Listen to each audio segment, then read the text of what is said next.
올해가 광주 민주화운동 40주년인데. 벌써 그렇게 됐네요. 네.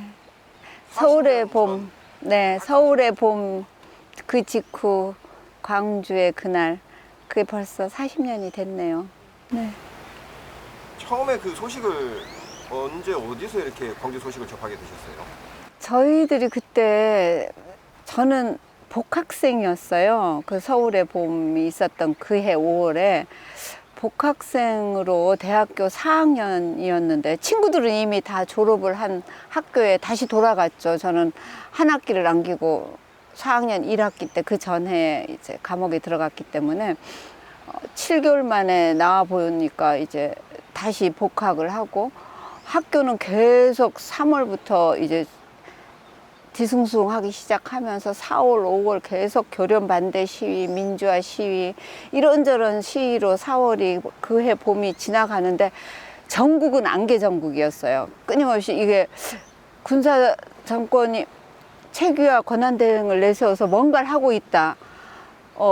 전두환 보안사령관이 실세다. 이런 소문만 막 퍼졌지, 어떤 정치적으로 어떤 해법도 안 나온 채로 민주화에 대한 명시적인 것도 없었고, 그렇다고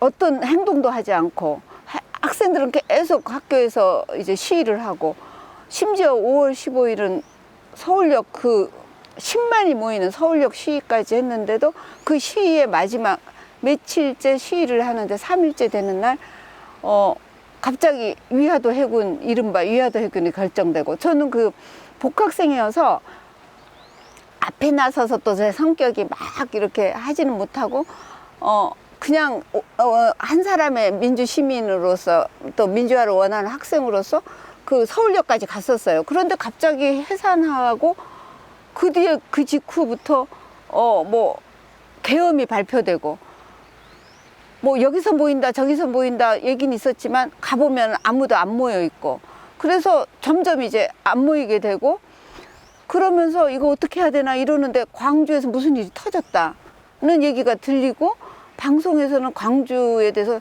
계속 무슨 폭도 뭐 북한, 심지어 무슨 간첩이 와서 뭐 북한 광주를 조종하고 있다 이러니까, 저희들은 사실 경험칙상 그 당시에 그 방송의 발표를 믿지는 않았어요, 보도를. 그러나 또 진실은 알 수가 없었죠.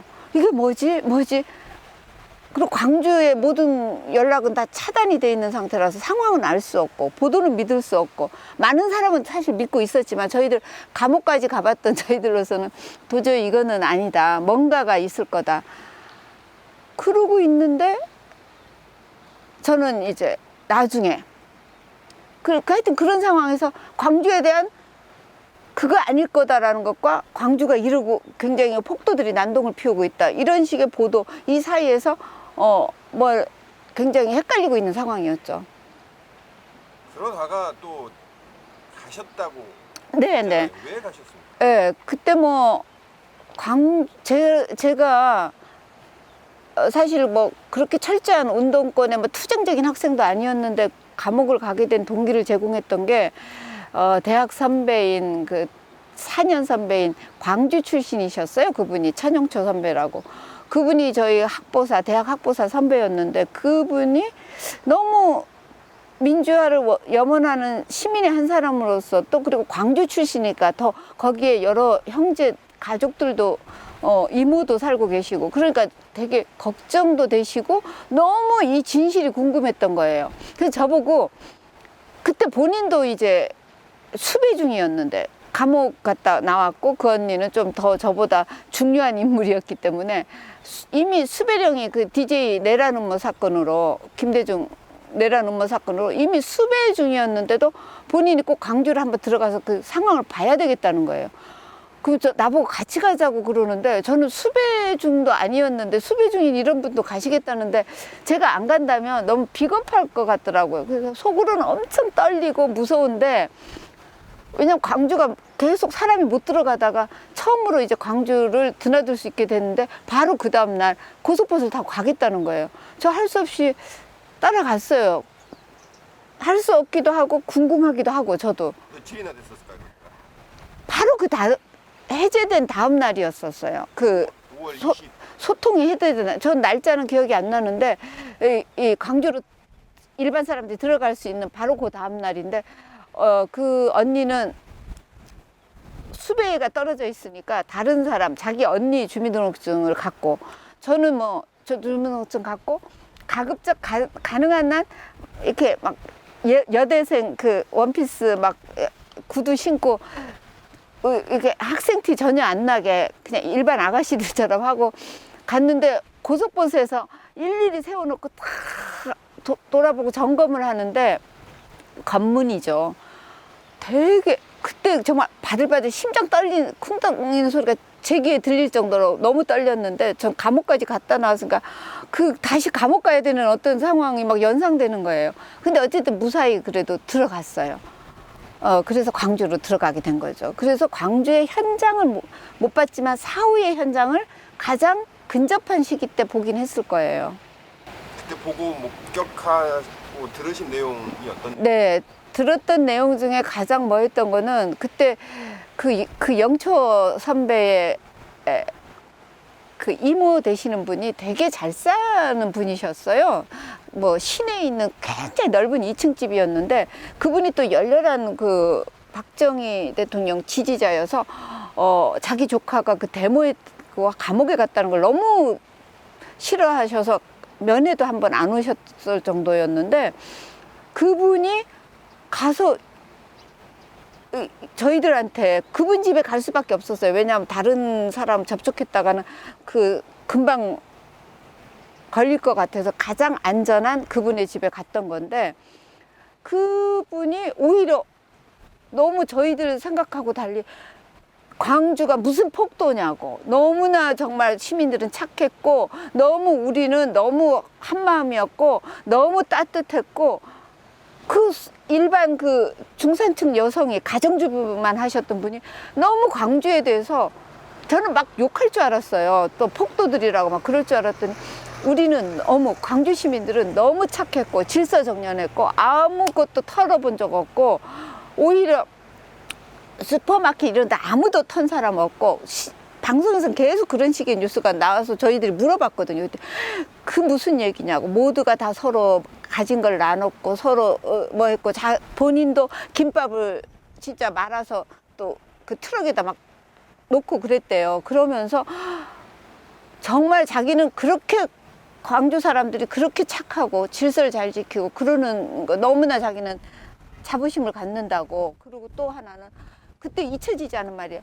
아그들이 총칼을 맞고 죽는데 총 개머리판으로 때리고 총을 쏘고 아그들이 해서 저는 처음에 광주를 방문한 것도 처음이고 광주 사투리에 그렇게 익숙치 않았기 때문에 아그들이라 그래서 애기가 죽은 줄 알았어요. 그래서 애기들이요? 그랬더니 대학생 아그들이. 그래서 대학생을 그 순간 그 심각한 얘기 들으면서 갑자기 웃음이 나기도 했는데 거기서는 그냥 이렇게 자기보다 어리면 이렇게 아가라고 부르는 걸 처음 그때 알았어요. 그래서 대학생 아그들이 그 무슨 죄가 있다고 민주주의 하라는 것밖에 없는데 김대중 다시 감옥에 가두면 안 된다는 것밖에 안 했는데 그렇게 총칼로 개머리판으로 하고 대검으로 찌르고 이게 말이 되냐고 막 그래서 전 그때 들었던 아그들이라는 말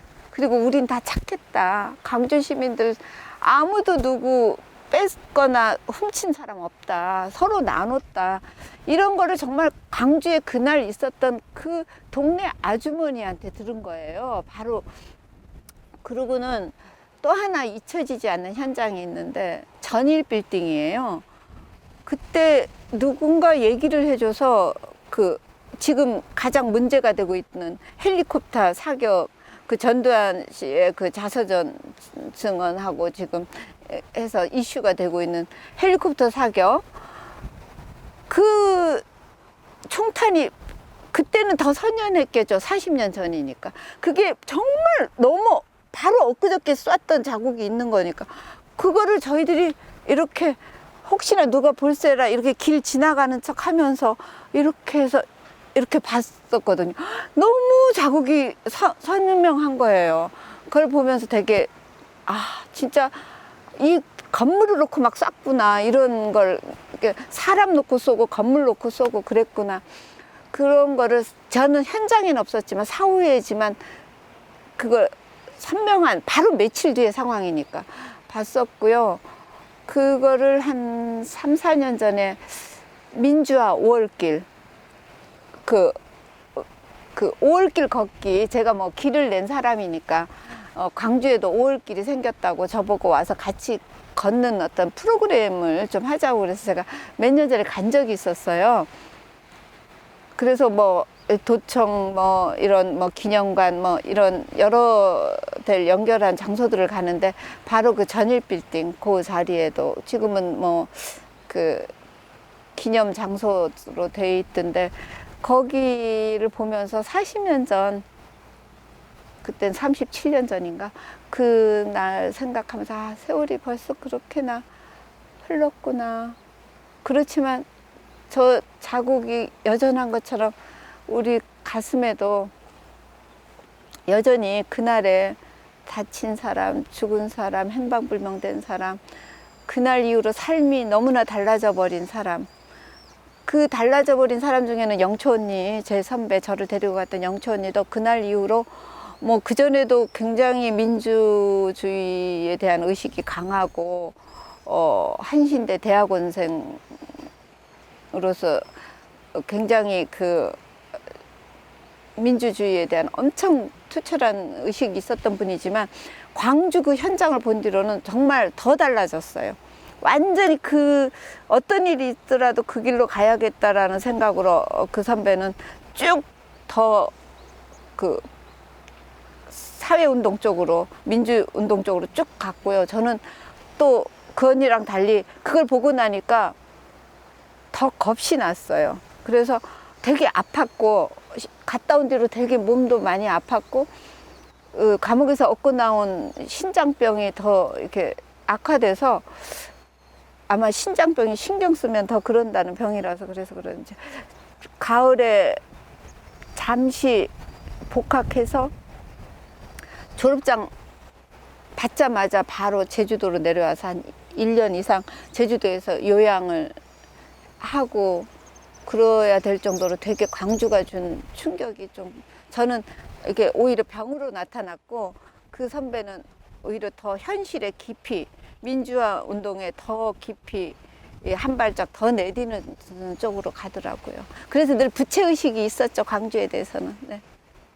어쨌든 보도와 네. 소문의 어떤 그런 네. 인식의 간극을 직접 현장에 가서 네. 확인을 하신 네. 건데 예, 그 뭐 저는 그때 기자도 아니고 일개 복학생이고 어떻게 보면 약간 도망 다니는 비슷한 처지였기 때문에 숨어 다니는 처지였기 때문에 그걸 뭐 보도하거나 어디 글로 쓰거나 이러지는 못했고 지금처럼 SNS도 없었고 그랬지만 제 주변에 아는 사람들한테는 끊임없이 제가 본 거에 대해서 소극적으로 알리는 역할은 했었죠. 그 영초 언니는 뭐 그 뒤로 뭐 이렇게 막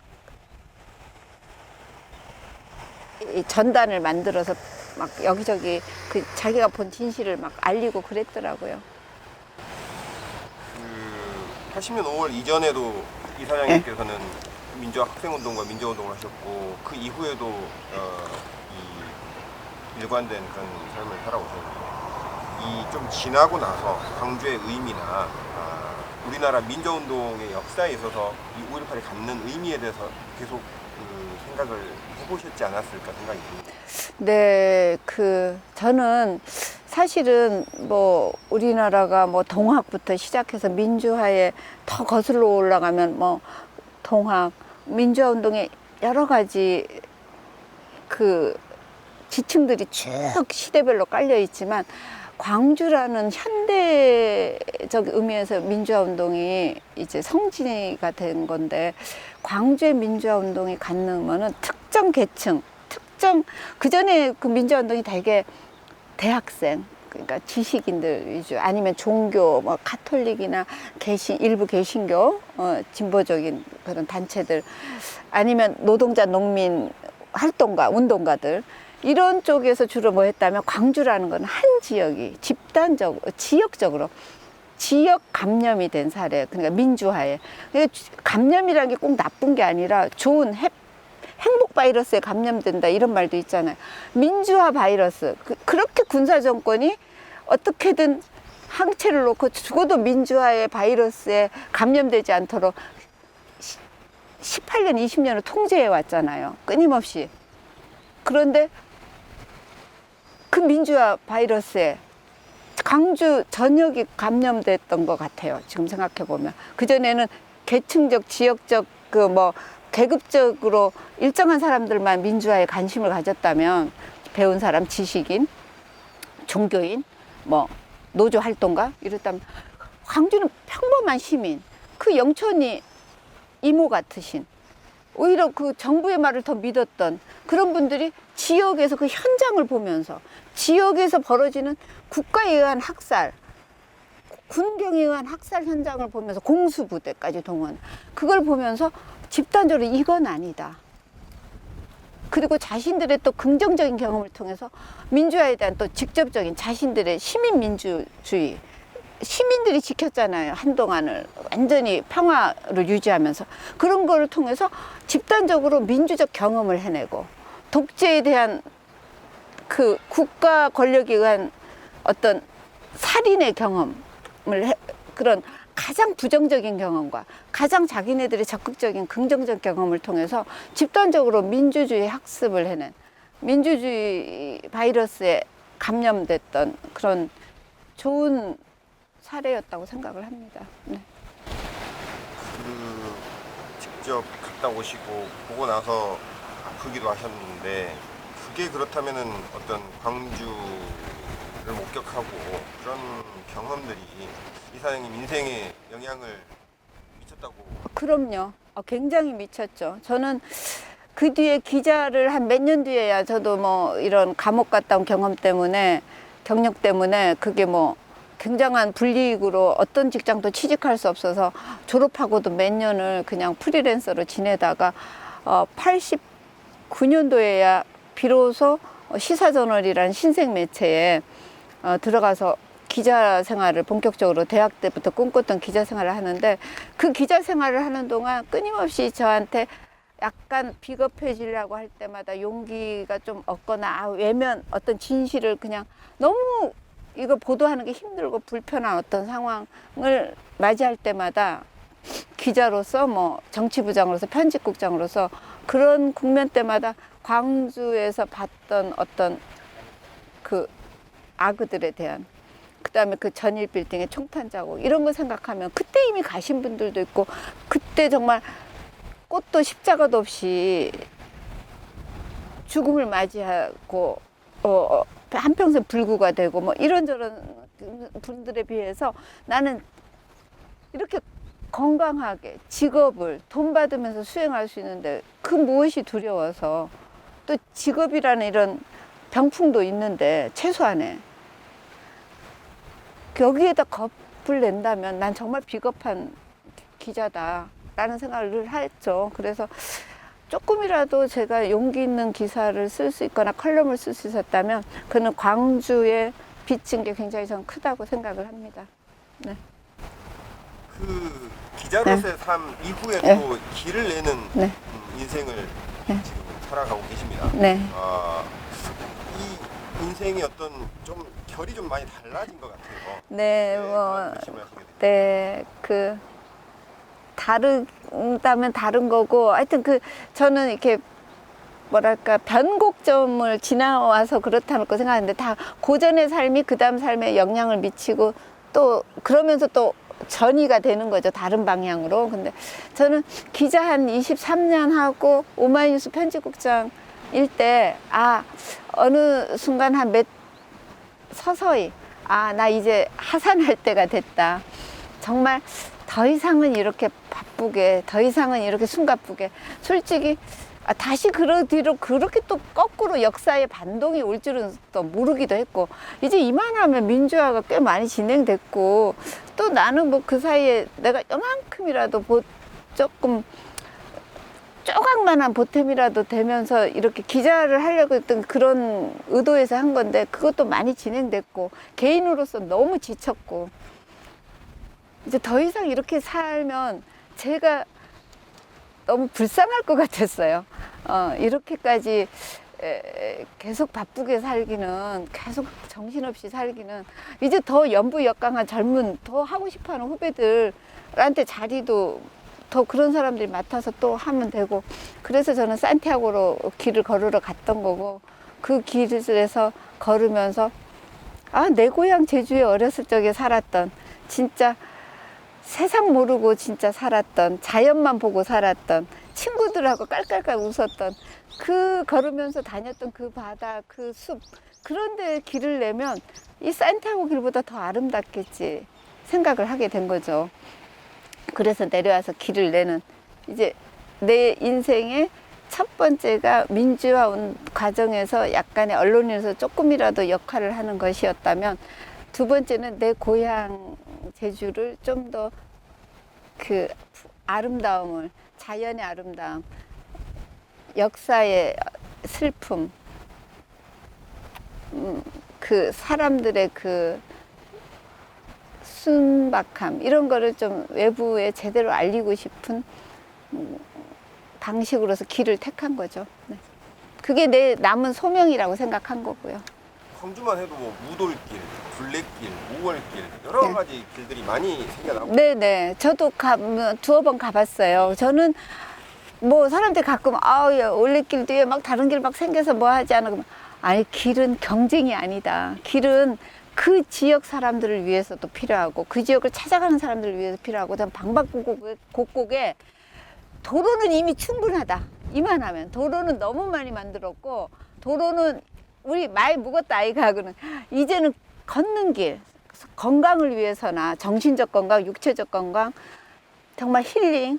요즘에 코로나19로 정말 실내에서 정말 누구 밀집할 수가 없는 상황이 됐잖아요. 이럴 때 정말 밖에서 신선한 공기 속에서 서로 좀 거리를 두고 걸을 수 있다면 그게 얼마 다 정말 그게 힐링 아니에요. 그래서 건강도 유지하고 정신적 건강도 유지하고 마음의 건강도 유지하면서 육체적 건강도 유지하면서 길을 걸을 수 있다면 저는, 그리고 그 지역을 이해할 수, 그 지역이 아닌 사람은 또 가서 차를 타고 휙 광주 한 바퀴 도는 것보다는 무등을 직접 올라보고 걸어보고 5월길을 직접 걸어보고, 이런 것이야말로 그 지역의 역사와 문화와 생태와 자연을 이해할 수 있는 가장 최적화된 프로그램이거든요. 그리고 그 지역 사람들한테는 멀리 안 가고 건강을 지켜낼 수 있는, 마음과 몸의 건강을 지켜낼 수 있는 가장 최고의 어떤 인프라, 지역에서 할 수 있는 인프라니까 저는 그거는 계속 길을 전 내도 된다고 생각하는데요. 다만 내는 거 못지않게 관리가 잘 돼야 되고요.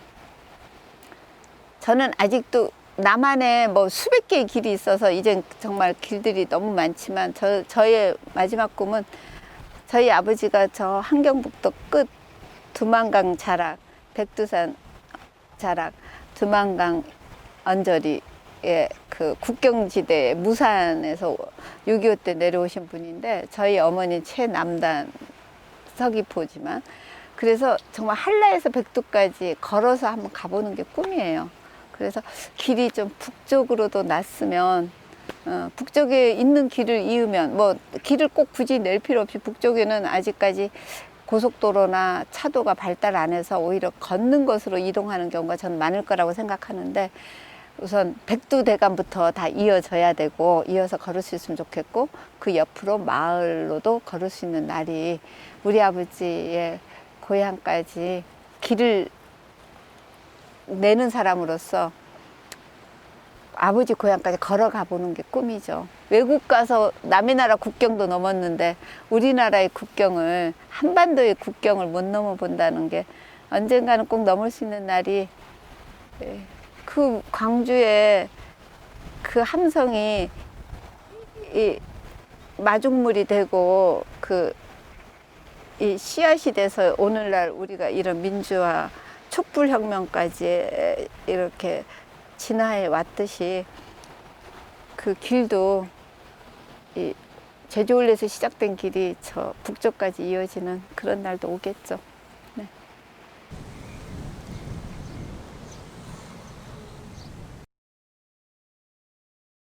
이사장님, 그 광주하고 제주는 그 국가폭력에 의한 그렇죠. 피해라는 예.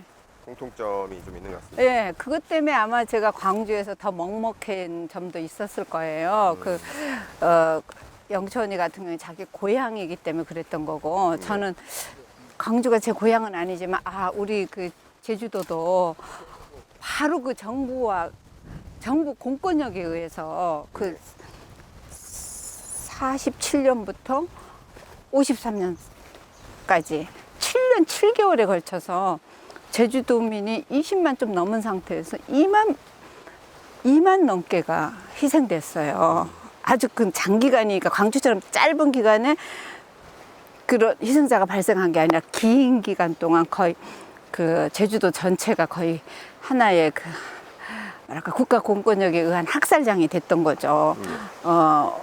오늘은 이 마을, 내일은 저 마을 이러면서 아주 사라진 마을만도 50개 정도가 되고, 저는 어릴 적에 항상 마치 광주가 18년 동안 트라우마처럼 광주가 완전히 그 민주화 항쟁으로 재규정되기까지 광주 분들이 그 억울함과 분통함이 있었던 것처럼 제주도는 그보다 훨씬 더 오랜 세월 수십 년 동안 4.3 얘기는 하지도 못하게 그냥 조용하라. 늘 어른들이 무슨 말 하다가 4.3 얘기만 나오면 쉿! 나 어릴 적에 아무것도 모르는 채로 4.3이 뭔데 저렇게 어른들은 4.3이란 것만 나오면 얘기하다가도 쉿! 조용! 속수마라. 제주도 말 속수마라는 게 말하지 말라는 얘기예요. 더 이상 말하지 마라. 저는 그때 광주 갔을 때 총탄 자국은 너무 선연하고 저희를 아는 이모는 그렇게 간절하게 그 소시민인 일반 시민이 그렇게 통렬하게 방송 보도를 비판하고 다 정말 가짜 뉴스다라는 식으로 요새 말로 그건 정말 다 거짓말이었다. 우리는 다 찾겠고 다 질서 지켰고 아무것도 훔치지도 않았고 뺏기지도 않고 오히려 서로 나눴을 뿐이다. 나도 김밥을 해서 트럭에다가 올려놨다. 막 이렇게 얘기하시는 거 들으면서 그랬는데 오히려 밖에는 너무나 밖에 있는 사람들이 너무나 표정이 아무 일도 없었던 듯한 표정들인 거예요. 시내에서 마주치는 사람들은 난 굉장히 분노하고 슬퍼하고 통탄할 줄 알았는데 너무 이렇게 여느 도시랑 똑같은 어떤 표정. 그게 전 더 슬펐어요. 굉장히 아무렇지도 않은 척 하려고 하는구나. 왜냐하면 아무렇지도 않은 척 해야 되는 상황이었잖아요. 그때 당시는 국가에 의해서 완벽하게 초토화돼서 도청에서 모두가 다 끌려나간 그 상황에서 그거에 대해서 더 이상 제주도가 그때 아마 저희들 성장기에 제주도가 그랬던 것 같아요. 이미 너무나 크나큰 한거할 수 없는 도저히 어떻게 해볼 수 없는 거대한 폭력, 개개인의 폭력도 아니고 엄청난 국가에 의한 폭력을 당해본 도시 그 지역 사람들이라는 거는 어느 순간 그걸 내색하지 않고 오히려 짐짓 아무렇지도 않은 듯 그거에 대해서는 언급 자체를 회피하는 그런 상황들이 벌어질 수 있다라는 생각이 들어서 저는 광주의 그 당시에 그 직후에 그 조용함, 그 다음에 그 차분함 이런 것에서 오히려 더 아주 억압된 슬픔, 분노 이런 게 오히려 느껴졌었던 것 같아요.